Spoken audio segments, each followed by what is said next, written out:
देश के अलग अलग हिस्सों से तबाही की तस्वीरें सामने आ रही हैं और ये तबाही ऐसी लग रही है जैसे सबसे बड़ा जल युद्ध छिड़ा हुआ हो। जहां जहां सैलाब आगे उमड़ता है वहां वहां तबाही का मंजर नजर आता है। सबसे ज्यादा तबाही पहाड़ी हिस्सों में ज्यादा दिखाई दे रही है और मौसम विभाग कह रहा है बहुत ज्यादा सतर्क रहना है। प्रशासन बार बार लोगों से कह रहा है अगर बहुत ज्यादा जरूरी नहीं है स्थानीय लोग घर से ना निकलें और जो लोग पहाड़ों में घूमने की प्लानिंग कर रहे हैं वो पोस्टपोन कर दें, अभी पहाड़ों का रुख न करें। देश में बाढ़ बारिश से हाहाकार मचा हुआ है। कई राज्यों में आसमानी आफत का कहर जारी है। अब आलम यह हो गया है कि पहाड़ से लेकर मैदान तक बारिश आफत बनी हुई है। आज भी कई राज्यों में बारिश का अलर्ट जारी किया गया। 7 राज्यों में लैंडस्लाइड और बाढ़ से 56 लोगों की मौत हो चुकी है।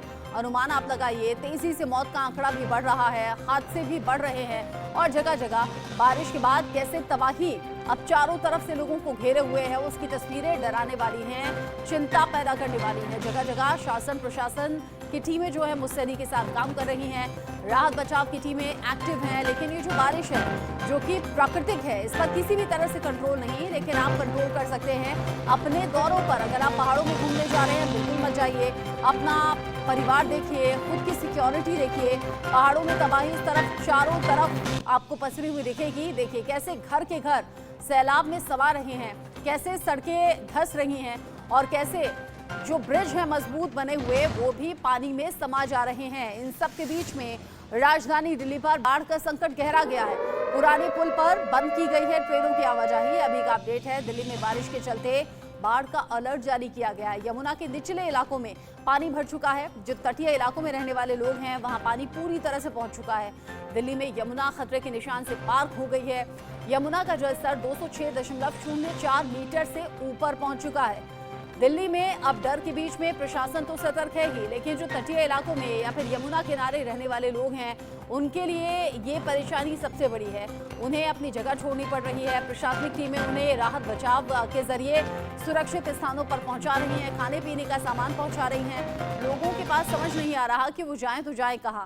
हिमाचल में बाढ़ बारिश का तांडव जारी है। जैसे मैंने कहा, मैदानी इलाकों के साथ साथ पहाड़ी इलाकों में सबसे ज्यादा तबाही देखने को मिल रही है।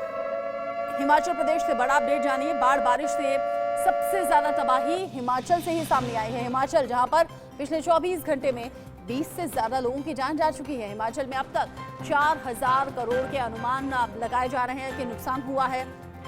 मनाली में 52 साल का बारिश का रिकॉर्ड टूट गया है और जब दिल्ली में 40 साल का रिकॉर्ड टूटा, मनाली में 52 साल का रिकॉर्ड टूटा। लगातार रिकॉर्ड तोड़ बारिश हो रही है और रिकॉर्ड तोड़ बारिश फिर जगह जगह सड़कें तोड़ रही है, मकान तोड़ रही है। सैलाब जहां जहां से बहता हुआ नजर आता है वहां वहां तबाही लाता है।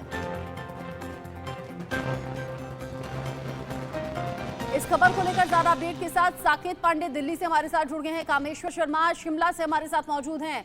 कामेश्वर, हिमाचल से जो तस्वीरें सामने आ रही है वो बहुत ज्यादा डरावनी हैं, तबाही से भरी हैं। हालांकि जगह जगह प्रशासनिक टीमें मौजूद हैं। लोगों से ये भी कह रही है घर से मत निकलिए। जो घूमने वाले लोग हैं उनसे कहा जा रहा है कि अभी आप पहाड़ों पर घूमना पोस्टपोन कीजिए। ताजा हालात क्या हैं? बारिश कब से हो रही है? 3 दिन से देखा जा रहा है प्रदेश के अधिकांश क्षेत्रों में लगातार वर्षा हो रही है। वही मौसम विभाग के निदेशक सुरेंद्र पाल ने कहा कि आने वाले 3 घंटे जो कि अभी सिरमौर, शिमला, सोलन समेत अनेक क्षेत्रों में भारी वर्षा होने की संभावना है। वही यदि बात की जाए तो लाहौल स्पीति के जो चंद्रताल वहां पर अभी 300 लोग फंसे हुए हैं लगभग 2 दिन से। अभी सुबह 5 बजे काजा से टीम रवाना हो चुकी है, उन्हें रेस्क्यू किया जा रहा है। खासकर प्रशासन की ओर से यही सभी को सलाह दी जा रही है कि वो आवश्यक कार्य होने पर ही निकले। जो देखा जा रहा है चंद्रताल पे जो लोग फंसे हैं जिनमें से 3 विदेशी है और बाहरी राज्यों की बात की जाए तो 262 लोग बाहरी राज्यों के और जो वहां के स्थानीय लोगों वो 35 है। ऐसे में लगभग 300 लोग वहां पर फंसे हुए हैं। सुबह टीमें वहां के लिए रवाना हो चुकी है। पहली टीम लोसर से चंद्रताल की तरफ मशीनरी के साथ गई है जिसमें जेसीबी मशीनें, अन्य उपकरण है ताकि बर्फ को हटाया जा सके, क्योंकि लोसर में 2 दिन पूर्व अत्यधिक वर्षा हुई है और वहां का संपर्क मार्ग पूर्ण रूप से कट चुका है। वहीं यदि बात की जाए तो दूसरी टीम है एडीसी के साथ राहुल स्वयं निकले हैं। साथ में जो 40 लोग जिसमें स्थानीय लोग हैं, पंगमो और लोसर के साथ साथ अन्य स्थानीय लोग हैं, जो कि 40 लोग हैं और जो वहां रेस्क्यू करने के लिए पहुंचे। वहां पर जो स्थिति अत्यधिक दयनीय है। लाहौल स्पीति में लगातार देखा जा रहा है, कभी कुंजम दरा, कभी अन्य क्षेत्रों में लोग फंस रहे हैं। उन्हें बचाने का कार्य जोरों शोरों से किया जा रहा है। इसके अतिरिक्त देखा जा रहा है कि जो हिमाचल प्रदेश में है, जल शक्ति विभाग में लगभग 350 करोड़ का नुकसान हो चुका है। वहीं बागवानी में भी 70 करोड़ का नुकसान हो चुका है। बिजली बोर्ड में 92 लाख का नुकसान हुआ। शहरी विकास बोर्ड में लगभग 41 लाख का नुकसान हो चुका है। पीडब्ल्यूडी विभाग में 355 करोड़ का नुकसान हुआ। यदि निजी की बात की जाए, जो लोगों के घर ध्वस्त हुए हैं, 5-5 किसी की 6-6 बिल्डिंगें धराशायी हुई है। मंडी की बात की जाए, कुल्लू की बात की जाए, शिमला में अत्यधिक नुकसान हुआ है।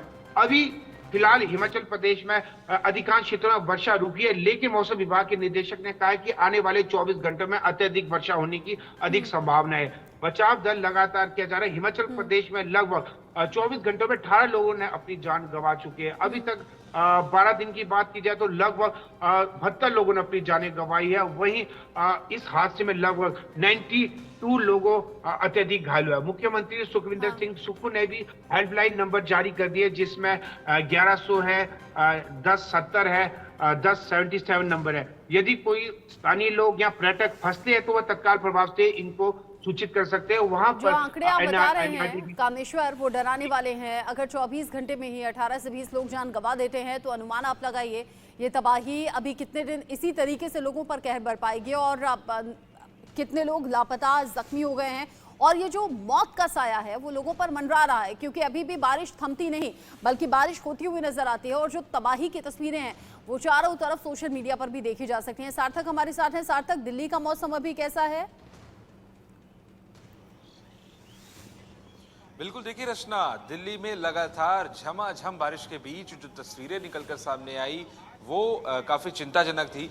और इस बीच जब हथनीकुंड बैराज से पानी छोड़ा गया तो दिल्ली की जो यमुना नदी का जलस्तर है वो भी लगातार बढ़ा। खतरे के निशान के ऊपर दिल्ली का जो यमुना नदी है वो बह रही है।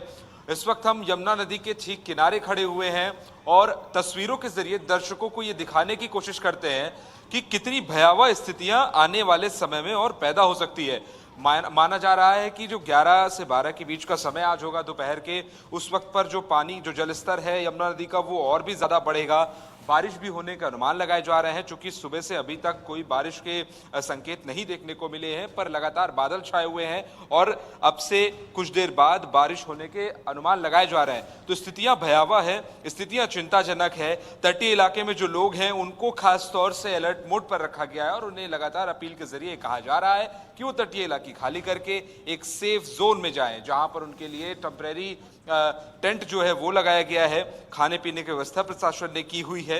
और इस बीच एनडीआरएफ, एसडीआरएफ दोनों ही टीम जो है वो लगातार तैनात है। हमारे पीछे की ओर हम आपको दिखाने की कोशिश करते हैं, यहाँ पर नेवी, इंडियन नेवी की एक बोट भी खड़ी है। तो आप दर्शकों को यही दिखाने की कोशिश हम लोग लगातार कर रहे हैं कि स्थितियां दिल्ली में कितनी भयावह होती जा रही है कि इंडियन नेवी की जो बोट है उसे भी तैनात कर दिया गया है।